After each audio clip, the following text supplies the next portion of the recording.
Billy Cooper entered Central with a reading disability. He played football and developed a gift for communicating. High school was exciting for me because it was a time when I came out of my shell. When I was a very young child, I was extremely shy, never said anything to anybody. And by the time I graduated, I had tons of friends and I talked to about anybody that would listen to me. Marilyn Meyer was a special education teacher and reading specialist. She assessed Billy Cooper's reading disability and changed the direction of his life. In middle school, I was in special ed.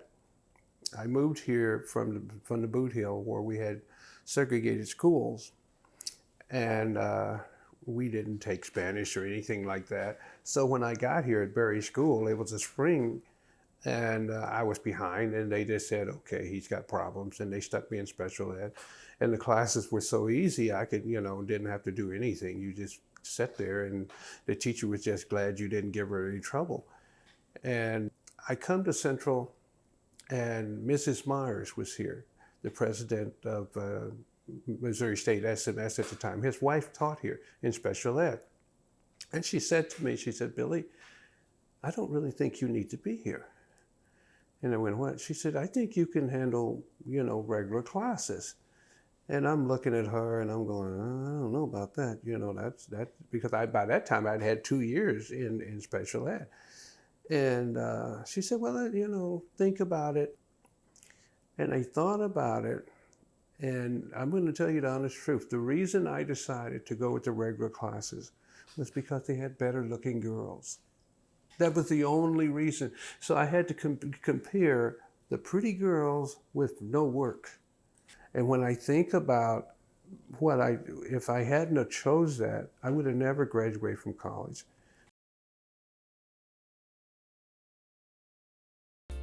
After his sophomore year at Central, he was working at a movie theater when he saw a girl he knew sitting with a friend. So he went in and sat behind them. The friend's name was Dora Dickerson. And Dora turns around and starts talking to me. And she's quiet now, but at that time she just talked chirp, chirp, chirp all the time. And she asked me if she could sit with me. And she sat with me.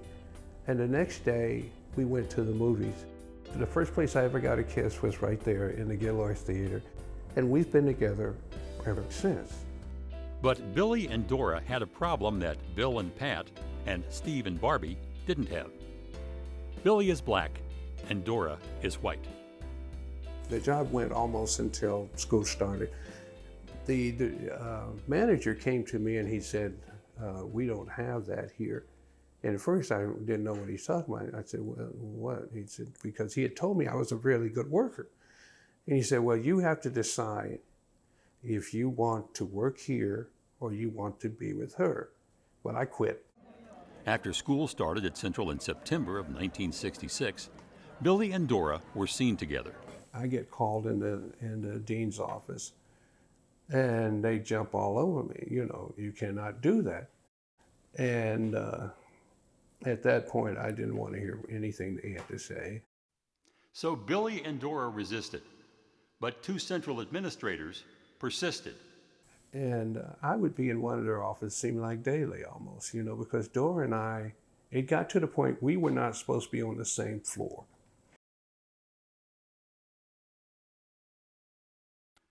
When Billy Cooper graduated from Central, he had a series of manual labor jobs.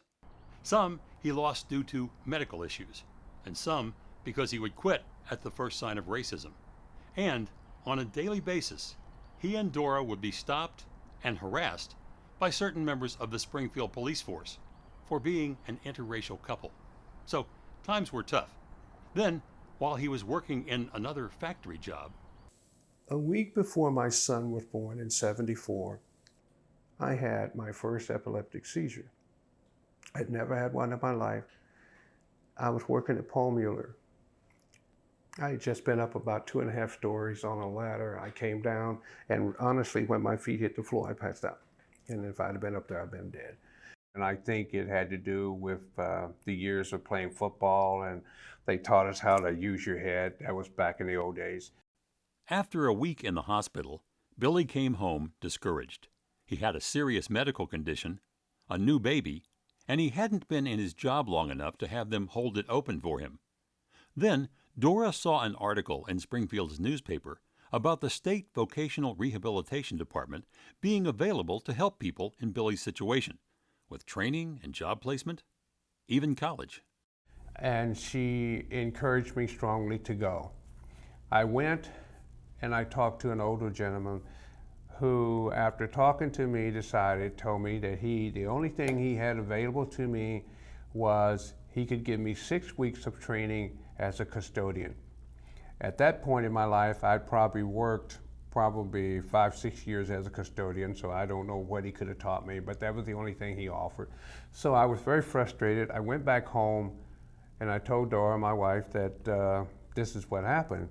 And she became very angry because she had read that, these people continue to college, they can do all kinds of things. So I didn't want to go back.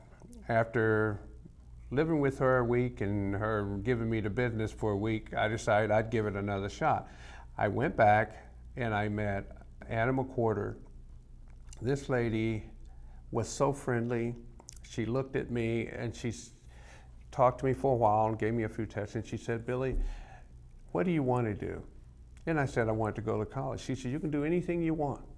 I went to see a psychologist, I had all sorts of tests, and came out, everything was okay. And she told me I could start school in January. And I'm waiting for school to start. I'm all excited, I'm gonna be a college man. And about 3 weeks or so before school starts, she calls me up and she says, "Billy, I've been looking at your scores and I really don't think you're ready for college. And looking at your reading scores, I just don't think you'll pass." And my first thought was, oh crap, here's one more chance, bait and switch, they give you the hopes. I thought, another case of racism, here I am, no shot.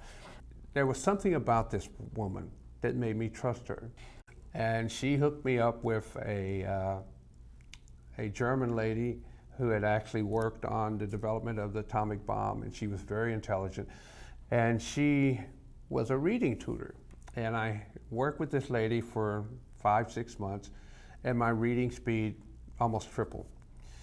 And if it hadn't been for that, there was no way I could have made it through college afterwards, but I didn't know that at the time.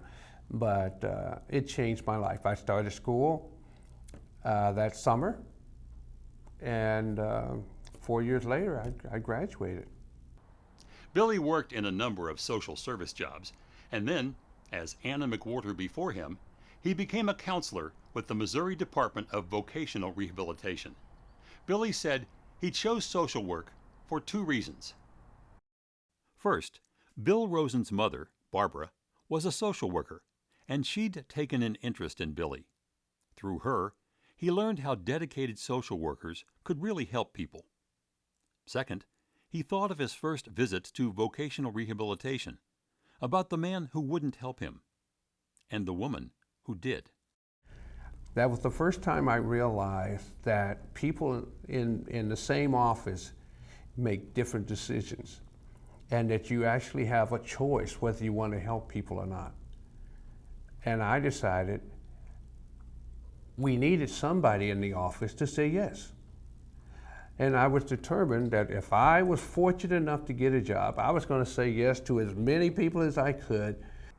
In 2002, Billy received the Professional of the Year award as the top performer among all the people doing his job in the state of Missouri. Billy had become known in the department as the counselor who could succeed with the tough cases. He spent extra time with his clients and really got to know them. And honestly, for year after year, I was at the top as far as more of my people completed training, more of my people got jobs, more of them graduated from nursing programs and things like that. And then a day came when one of the Central High School administrators, who had repeatedly berated Billy for dating a white girl, came into the vocational rehabilitation office. He had a young black man with him who had been in trouble and needed job training. The administrator had no idea Billy worked there. And when they called me up, he looks up, his eyes get big, oh, okay. And I ran over and I grabbed his hand and shook his hand. And he looked at me and his head went down and he looked up and he said, "I'm surprised you'd shake my hand." And I just forgave him. And what I have found in life, if you do not forgive people, you will be a miserable person your whole life.